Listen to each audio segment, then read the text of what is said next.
They may have fucked up in the documentation.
Welcome everybody to another Community Fit.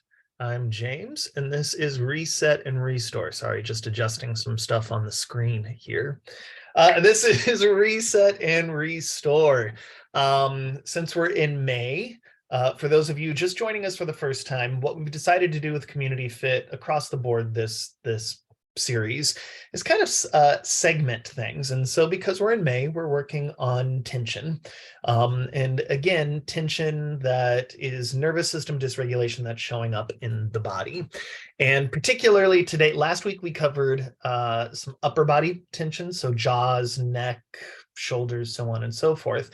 Today, we're going to cover sort of that middle of the body. We're working our way down. Next week, we'll work hips, and then we'll go through like hips and legs, and then we're going to do like a whole body situation, the last session. And then we move on to the practice of rest and sort of what that means in the totality. So thank you for joining us. If you have joined us before, you know that this class runs, and if you haven't, now you know, this class runs sort of like a class/course. We're going to get some activity in today. We're going to have a practice that we do, and there's also quite a bit of talking, because the talking helps to contextualize what it is we're doing, because when push comes to shove, I can't tell you how to get rid of tension. I can't tell you what is going to re-regulate your specific nervous system. Why? Because we all have different lived experiences. We all have different triggers, and we all have different sensations that reset the nervous system and that release tension from the whole body. So as we explore and play today, the recommendation, the invitation here is for you to pay attention to the signals that are coming from your own body. If I had to name it, I would call it interpersonal communication. What is the communication going on inside of my body? Now, there's a lot of different ways that that can happen. It could be cognitive interpersonal, like, oh, I don't like that, or oh, what is that feeling? Oh, whatever the conversation in the head is. More so, though, what you're looking for is to listen to interpersonal communication that is coming through what is called felt sense. This is making sense of it up here. I don't like that. Oh, that feels like. Oh, felt sense is, what is this thing that I'm feeling right now? Is it an enjoyable feeling? Is it not an enjoyable feeling? If it's an enjoyable feeling, do I want to do more of it? If it's not enjoyable, well, does it hurt? Does it feel like it's causing harm? Or is it not enjoyable because it's new? Is it not enjoyable because I'm unfamiliar with it? Because it's a change from the status quo. All things that can cause stress, but are not necessarily bad for you. Sometimes uncomfortable is exactly where we need to be. Now, we don't need to push ourselves there. This is not an advocation for you to hurt yourself or to do things that you don't like all the time.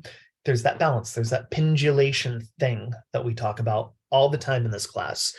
Why is this important? Well, because today we're going to explicitly talk about tension in the diaphragm, in the belly area, in the pelvic floor, all really sensitive areas. Rightfully so. We carry a lot of tension there because those are our soft bits, right? There's not a lot of bone protecting my gut. There's not a lot of bone protecting my stomach, my pancreas and my spleen and liver and so on and so forth. And all of which are, when we talk about core to the body, core in the fitness world means abdominal muscles. It's the only place in the entire world that it means that. Core everywhere else means vital, most important, central. And from an osteopathic and somatic lens, what we would say is core is nerves, blood vessels, and internal organs. Our body protects those things, because if something happens to your ab muscles, guess what? You're going to be totally fine, right? If something happens to a nerve, if something happens to a blood vessel, if something happens to a vital organ, you're not going to be fine. There's going to be some repercussions. So the body will tense and tighten up to protect those things. So as we explore and play today, know that having a reflexive tension that pops up is probably pretty normal. And it's sitting with and being with what it is that's coming up. So I think that in order for us to enter into today's tension release practice, we need to revisit just a couple of our nervous system regulation tools, because this might require us to pendulate between what it is we're feeling inside and outside, because we store not only a lot of tension, but a lot of emotionality in that gut area, in the diaphragm, the holding of the breath, in the belly, the grief, the shame, the nervous energy, in the pelvic floor, excitement, trauma, so on and so forth. So I'm going to name a few so we have something to play with here, and I will guide us through that. But know that the ones that I'm naming here, if you've been in the course and you're like, oh, those are not my favorite nervous system regulation exercises, I have others, do those. But for those that might be joining new, we're just going to name and practice a few. So one of the best nervous system regulation tools I know of is the physiological sigh. So it's a double inhale followed by the single exhale. We're going to do it together 3 times because we've covered it in the class 75 different ways. So physiological sigh, double inhale, single exhale. If you can go in through the nose, out through the mouth, all the better. Inhale, inhale, exhale.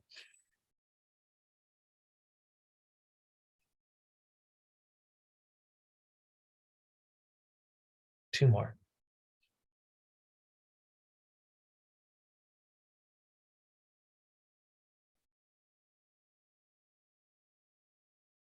One more.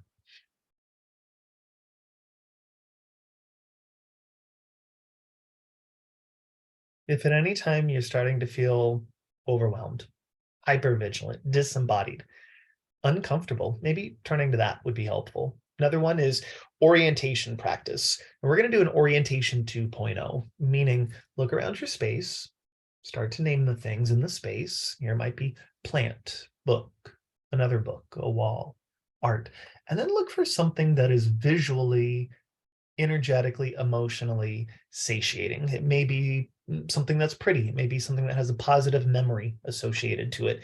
It may be, I have my dog down there. It may be your dog and you love your dog or your baby or your cat or whatever it is. Just looking at that and taking it.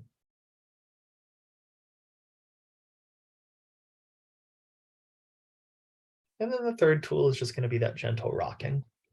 You notice these are also generally the tools we use a lot in Move Lab. I think these are kind of the best of a breathing thing, an orientation thing, and kind of this lateral swaying situation. Now, I'm going to adjust my camera and I'm going to move back a bit because we're going to be concentrating on like, well, there we go, on like this area today. So let's start up in the diaphragm. Take your hands and interlace them and place them kind of high up, like where you would imagine your heart to be. And then let your elbows hang. The shape of my arms right now is sort of the shape of a relaxed diaphragm. When your diaphragm, and diaphragm is your breathing muscle, it kind of goes up. When I inhale, that diaphragm pulls down and a vacuum expands the lungs. Like this is a closed container. So when this pulls down, my lungs are forced to expand. They're like suction pulled, coaxed to be bigger. And in turn, that like pulls in air through the nose or the mouth. So you're actually not doing a breathing process with the lungs and all of this. It is a diaphragmatic process. And if my belly is too tight, if my pelvic floor is too tight, if I'm resistant here, this isn't going to work. So if you have trouble entering into this exercise, one of the best ways to relax the diaphragm is actually that physiological sigh, because it's a sigh which retones the diaphragm. So that's option 1. Option 2, hands here. As I inhale, I'm going to allow my belly to get bigger. Whatever you're sitting on, allow the bones to feel like your sit bones to feel bigger. Imagine your ribs softening and relaxing. Exhale. We're just using our arms to mimic the movement of the diaphragm.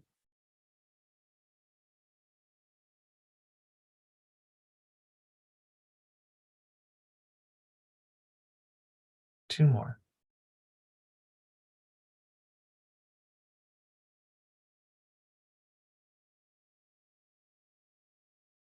Pelvic floor widen. How do I know that? My sits bones feel wide. We'll cover that in a bit, but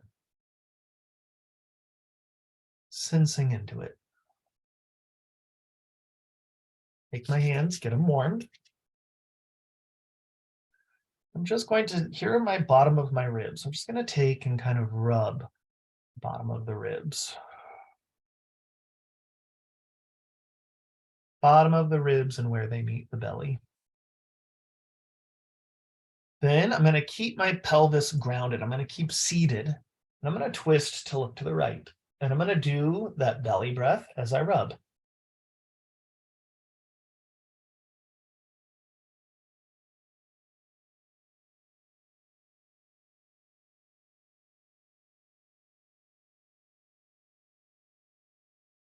Come back to center. Spend just a little bit of time here.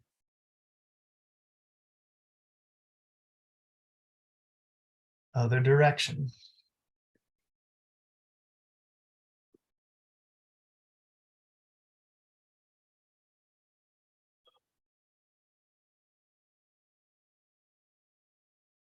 Back to center. Then kind of sit back into whatever you're on. If I was at home doing this, I'd probably be on a couch or a really comfortable chair, but make it work however you are. We're going to either have hands interlaced or one hand with another hand on top. It's going to go right into like solar plexus area, right where that esophagus joins into the stomach. So right at the top of the belly. I'm going to go there and I'm going to trace. This is my top. I'm going to take and go to the left, down the left belly, across the bottom, underneath the belly button, over to the right side of the belly, up, and pause. Now I'm pushing in, and my scale of pushing in between a 1 and a 10 is maybe a 2, maybe 3. And I'm just going to rhythmically go around. Now, as I go through this, and you're likely going to notice the same thing, you'll feel you get to certain areas, and you are going to reflexively like tighten up the belly. Your job is to breathe and see if you can relax into it.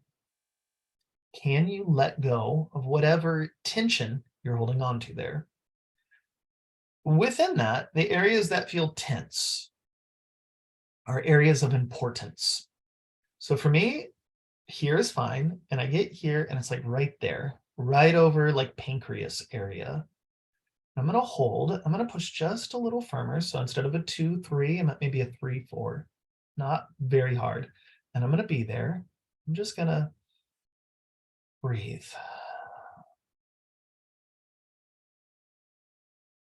Does it begin to let go? If not, maybe I do a physiological sigh.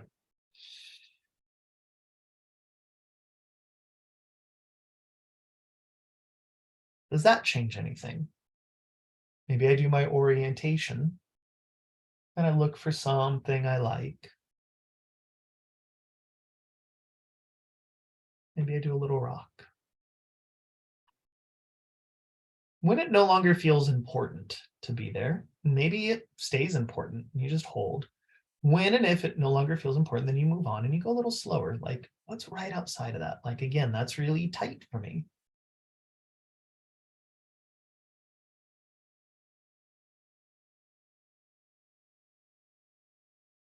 Moving on. Maybe it's right there, maybe it's not. Maybe it's down here or somewhere else entirely. That's why I can't tell you. You've got to explore. You've got to be self-aware. You have to embody. Doesn't have to be a long time, but just enough to kind of check in. And if nothing else, you're just kind of moving through that belly area.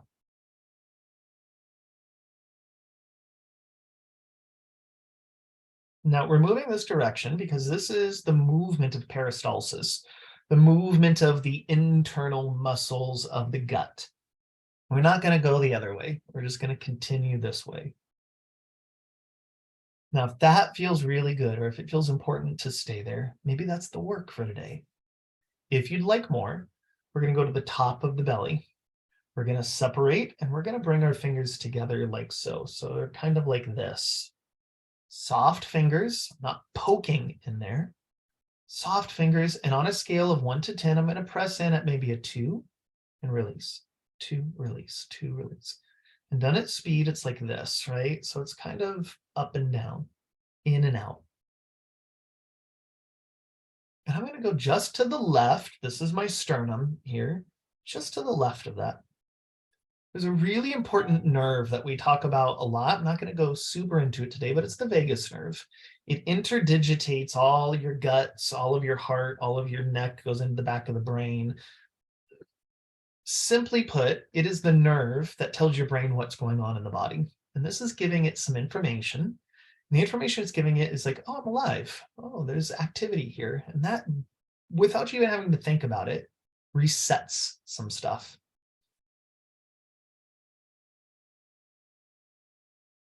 We're just going to do this.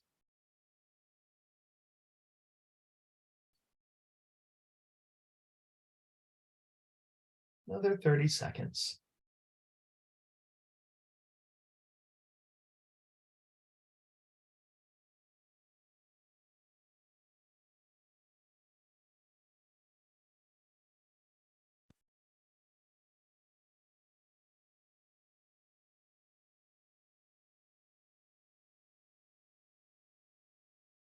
And then I like to follow that up.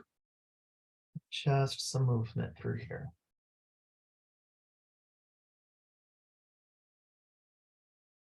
Now, find the belly button and go just south of the belly button. Same fingertips, you're underneath the belly button. So my belly button is here. My fingertips are here underneath. I'm going to do that gentle pushing in and out.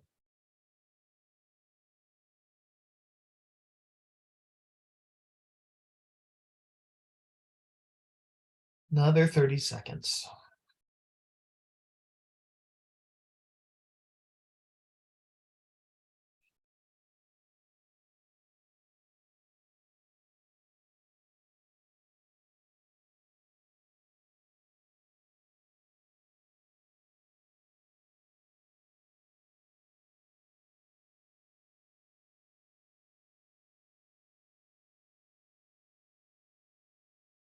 And hands moving.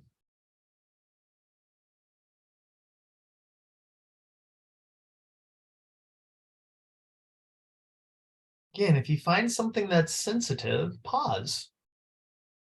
Do the orientation or the breath and go right into the belly button. Fingertips.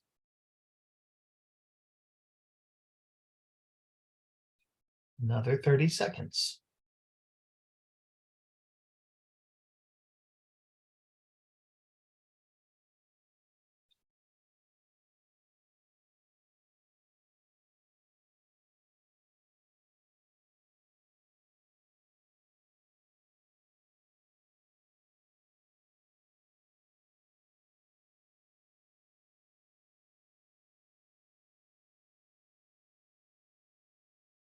And then back to that movement.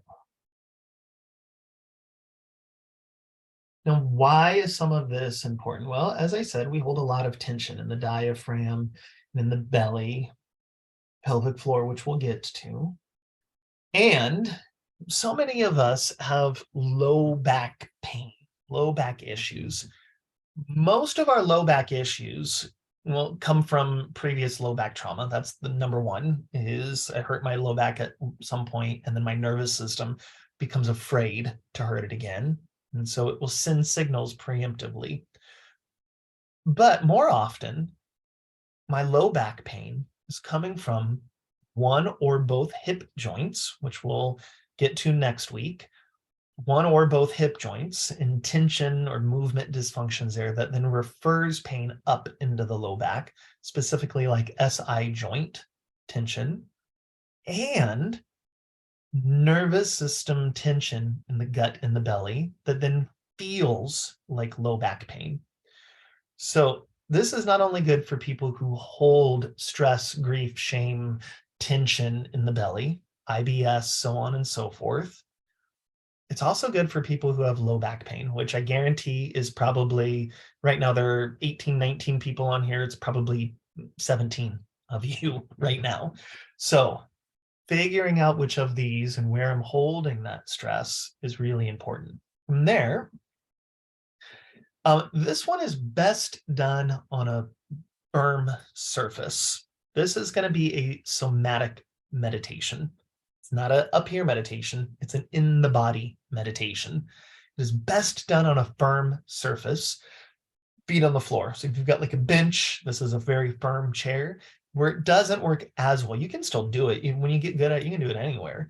But to get that feedback, a firm surface. So couches don't work really well. Soft, cushy chairs don't work as well. So if you have something firm to sit on with your feet grounded, this works the best. Now, having said that, kind of rock right sit bone to left sit bone, right sit bone to left sit bone. Then once you feel like, yep, I got a bone there and I got a bone there, come to a place where they feel relatively equally weighted. They don't have to be 100% equally weighted, but relative. Now, in between your right sit bone and your left sit bone is a tailbone. And you don't have to rock to it, you don't have to squeeze it, you don't have to push it. Can you embody that tailbone? Meaning, can you sense in your own body where your sacrum and your tailbone are? And imagine where that tailbone is, all the way up the spine into the head, is a magical midline. That is the middle of the body. And it's not the middle of the body on the backside of you. That tailbone and that spine are truly more or less in the center of you, the true middle, all the way up. Now, to the right of that is your right sit bone, and to the left of that magical midline is your left sit bone. And I'm going to be really clear about my language here. Can you squeeze together, bring together, contract right and left sit bone closer to midline, and then change your mind and relax, let go, yield, and allow the sits bones to get wider? Again, being very clear in my language. Squeeze, contract, bring together, effort to get those sits bones closer to magical midline, and then change your mind, release, relax, yield, let go, allow to happen a widening. We can't make it go wider. If it's like, yep, now I'm wide, that's happening up somewhere. What we're working with here is pelvic floor, and squeezing it and letting it go. Squeeze it all together, and then just, how much of it can I let go today? It may be a lot. It may not be a lot. The spectrum may be, oh, I'm really squeezed and I'm really relaxed. Or it might be like, I'm squeezed and I'm relaxed. I can barely feel the difference. Practice, practice, practice. Allowing it, bringing it together. And as you explore that, eyes closed, eyes open, you decide, just kind of notice, as I allow that widening to happen, what happens with the tension in the belly, and the tension in the breath, and tension anywhere else in the body? What happens when I squeeze it together? What is my experience within the physical body, the cognitive body, the emotional body? What is the experience there as I play with letting and allowing and yielding and squeezing?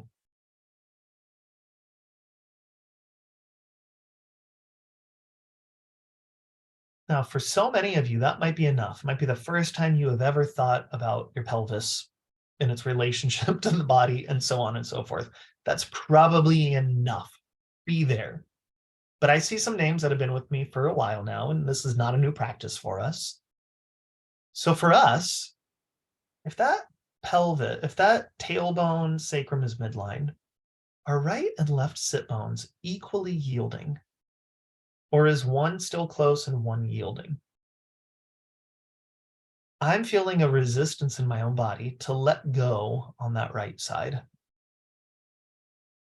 So maybe I start to listen to the room from my right ear. Now, I'm still receiving information on the left, not going deaf on the left or restricting. I'm just choosing to listen to whatever sounds are organically happening in the room. Here there's street noise. There's a fan. And my dog is snoring a little bit. Yours is going to be different. And as I do that, what I'm noticing in my own body is there's a yielding going on in that pelvis. It's like right side, the totality of it is coming online a little bit. And I can go back to both. And if I want, I can squeeze. And if I get some nervous system dysregulation, right, like I don't like it, or I'm listening to that interpersonal dialogue well, I can and then go back. And I'm pendulating between maybe an orientation and then the practice.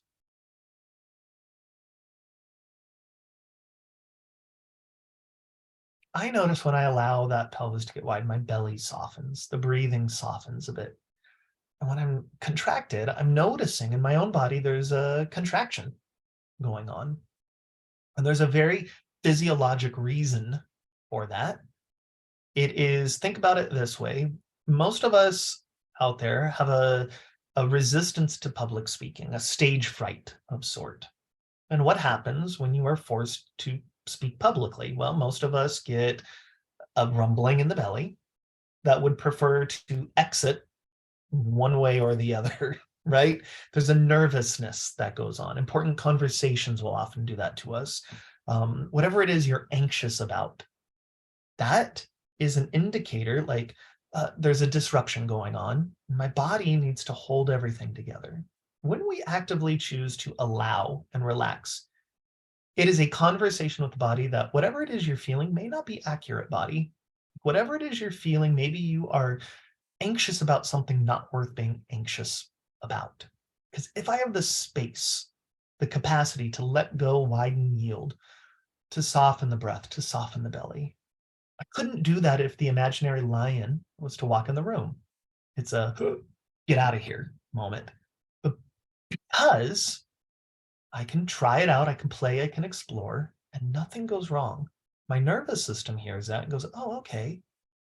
And then that tension in the low back and the breathing mechanisms and the pelvic floor begins to metabolize a bit. From there, my feet are grounded, my sits bones are wide. I'm going to let my eyes begin to look behind me. I'm going to twist, and I'm going to hold, and I'm going to breathe. When I come back, I'm checking for wide sit bones, soft belly, wide ribs. And then I'm going to choose to do the other side. I'm going to let my eyes take me. I'm going to twist, and I'm going to breathe. And I'm going to come back to wide pelvis, sits bones, soft belly.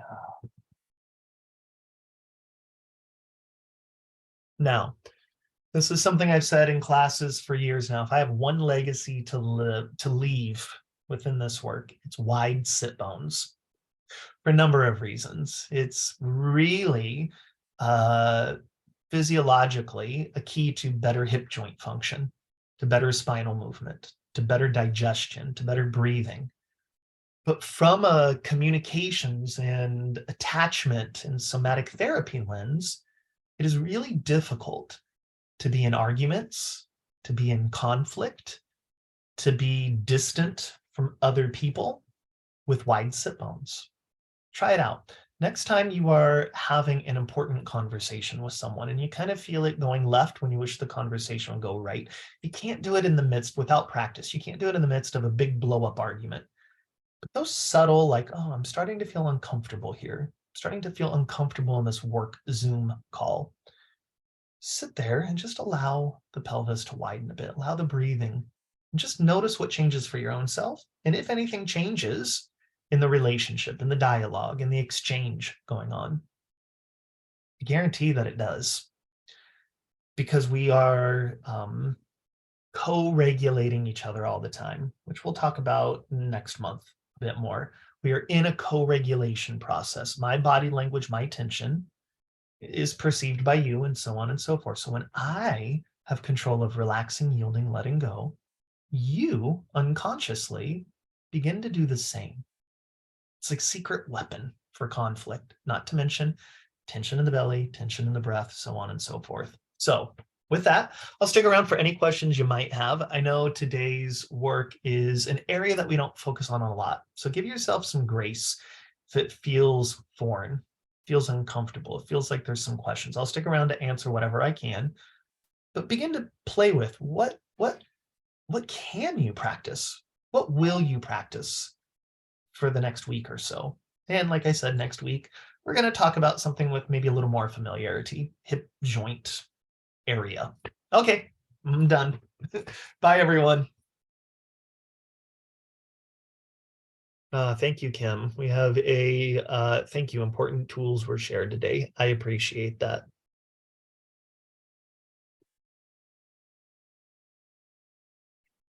Okay, looks like not a lot of questions, comments, concerns. So thank you all so much. I will see you next week. Bye, everyone. Sorry, real quickly. Yep. James, you can log off, but just for anyone who's still on, we did have a question about where the videos for the previous ones will be. Just to let you know that the videos will get posted. We're hoping at the end of this block of Community Fit. That way everything gets loaded in sequential order so you can follow along as you see fit going forward. So sorry they're not up yet. We're going to do it all together at the end. Thank you.